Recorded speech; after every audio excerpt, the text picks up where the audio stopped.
오늘 저에게 주신 하나님의 말씀은 구약성경 잠언서 16장 19절 말씀입니다.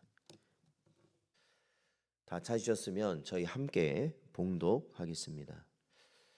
겸손한 자와 함께하여 마음을 낮추는 것이 교만한 자와 함께하여 탈취물을 나누는 것보다 나으니라.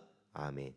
기도하겠습니다. 하나님, 간밤에도 저희들을 보살피시고 오늘 하루의 첫 시간을 주님 앞에 나올 수 있도록 인도하여 주신 은혜 감사드립니다. 언제나 우리의 심령이 아버지 하나님 나약해지고 주님 앞에 나아가는 것이 머뭇거려질 때마다 우리의 심령을 하나님 주장하여 주시옵시고 힘을 주시고 담대하게 하여 주시며 주를 향해 나아감이 가장 지혜롭고 복된 길임을 깨닫고 언제나 주님 앞에 나올 수 있는 힘과 능력을 더하여 주시옵소서. 오늘도 저희에게 말씀하여 주시옵길 간절히 바라오며 이 모든 말씀 예수님의 이름으로 기도하옵나이다. 아멘. 오늘은 중요한 것을 골라야 합니다 라는 제목으로 하나님 말씀 증거합니다. 오늘 본문에서 이 겸손한 자가 등장합니다.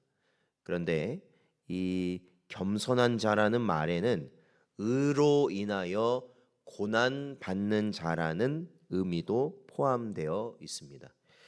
그래서 본문에서처럼 겸손한 자와 함께하여 마음을 낮춘다라는 말은 의로 인하여 고난받는 자들과 함께하기 위해 스스로 자신을 낮추고 그들의 고난에 동참한다라는 말로 이해할 수 있습니다.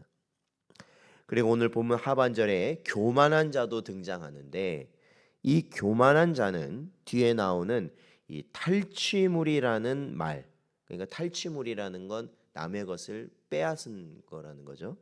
이 탈취물이라는 말에 비추어 볼 때 불의한 자, 곧 약한 자들, 의로운 자들을 괴롭게 하고 그들로부터 불이한 이익을 취하며 그들로부터 온갖 종류의 약탈을 행하는 자들을 의미합니다. 그들이 바로 이 교만한 자다라는 것이죠. 그러므로 본절은 이 땅에서 불의한 자들과 함께 어울리며 그 속에서 얻는 것으로 인하여 기뻐하는 것보다는 차라리 의로 말미암아 고난 받는 자들이 겪는 의로운 환난과 공고함, 그 어려움에 동참하는 삶을 사는 것이 낫다는 의미를 보여줍니다. 그렇다면 오늘 본문에서 지혜자가 이와 같이 말하는 근거가 무엇이겠는가라는 것이죠. 어떻게 고난의 삶을 사는 것이 탈취물을 나누는 삶보다 기쁨을 누리는 삶이 될 수 있겠는가라는 것이죠. 그것은 의로 말미암아 고난당하는 자의 삶에 동참하는 삶을 사는 것은 비록 이 육체적으로는 고통스럽습니다. 힘든 일이기는 합니다. 그러나 궁극적으로는 영원한 하나님 나라를 우리가 소망하며 그 나라에서 참된 평안을 얻을 수 있기 때문에 그렇습니다. 예전에는 내 집을 갖는다는 게 참 그 소원이었을 때가 있거든요.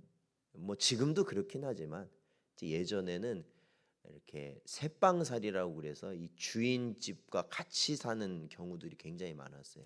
그러니까 뭐 같이 공유하고 주인집과 같이 살다 보니까 서름 아닌 서름을 많이 겪게 됩니다. 주인들하고 살게 됩니다.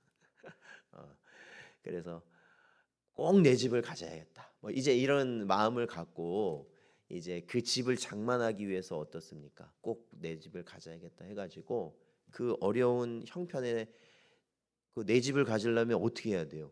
예? 어떻게 해야 내 집을 가질 수 있겠습니까? 가난할 때 전략하고 전략하고 또 전략해야 돼.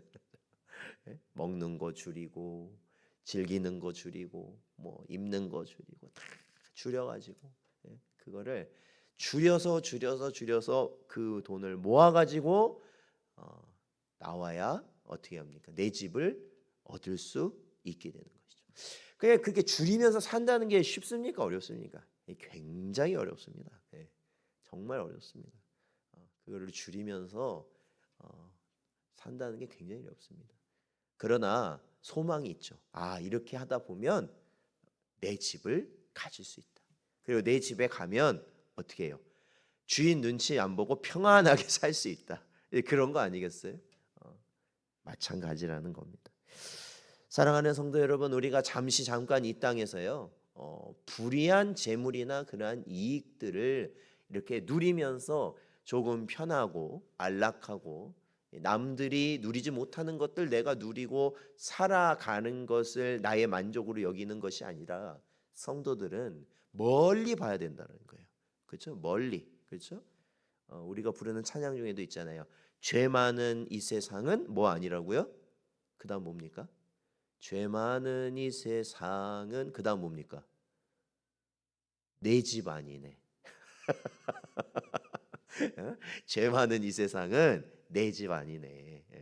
아무리 이 땅에 궁궐과 같이 좋은 곳이라 할지라도 죄 많은 이 세상에 있으면 거기는 내 집 아니고 저 천국이 내가 살아갈 영원한 나라다라는 것을 소망하며 우리에게 주어지는 고통을 감내하며 사는 것입니다.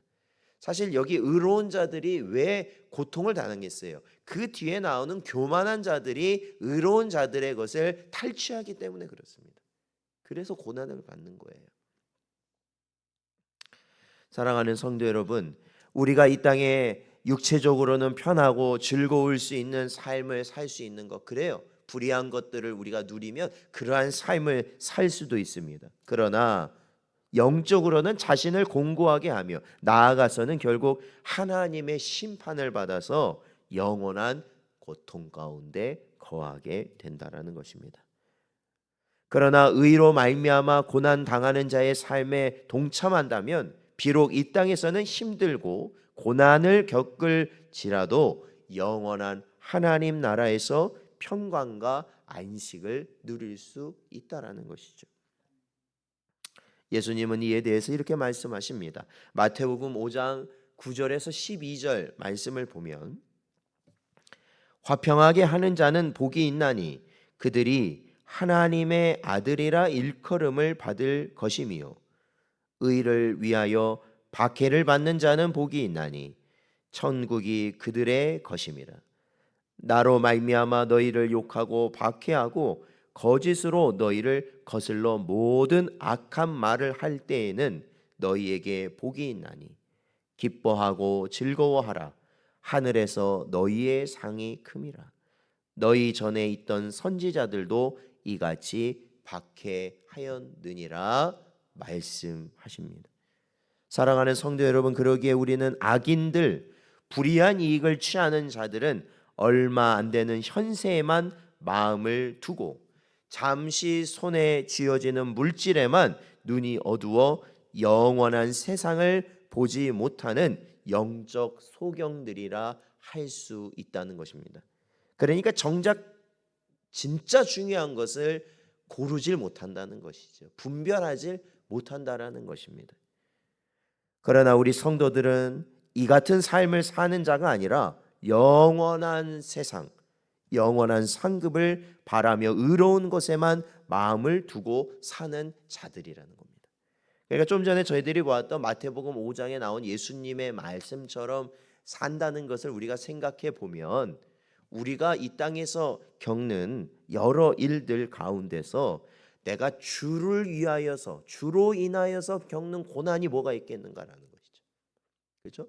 주님 때문에 주의 이름으로. 그런데 여러분 그 고난이 주어지는 사실은 어떻게 보면 가장 현실적인 길이 뭐냐면 바로 복음을 전하는 것이다라는 겁니다. 네. 복음을 전하는 것. 그래도 아직 우리는 끌려가는 건 아니잖아요. 그래도 뭐 조금 험한 꼴 가끔 그러니까 어쩌다가입니다. 그것도 어쩌다가 그렇게 우리나라 사람들이 막대 먹지도 않았어요. 그런다고. 그러나 주의 이름을 위하여서 당하는 고난, 그것은 바로 우리가 복음을 위해서 살아갈 때 주어지는 것입니다. 살아갈 때 바로 그러한 고난을 우리가 하나님의 나라를 소망하며 우리가 받아들이며 사는 것이 바로 복된 자들이다라는 것입니다. 그래서 우리가 전도하고 선교에 힘쓰고 그러자는 건 아니겠습니까? 그러므로 여러분 생각해 보십시오. 누가 지혜로운 자입니까? 누가 지혜로운 자? 현세만 아니라 내세까지 보는 사람. 당장 눈앞에 있는 유익을 쫓아 살지 아니하고 궁극적인 영원한 유익을 쫓아 사는 사람이 지혜로운 사람이다라는 거예요. 지혜로운 사람. 마치 지금 당장 배고프다고 해서 이 종자씨가 되는 것들, 그렇죠?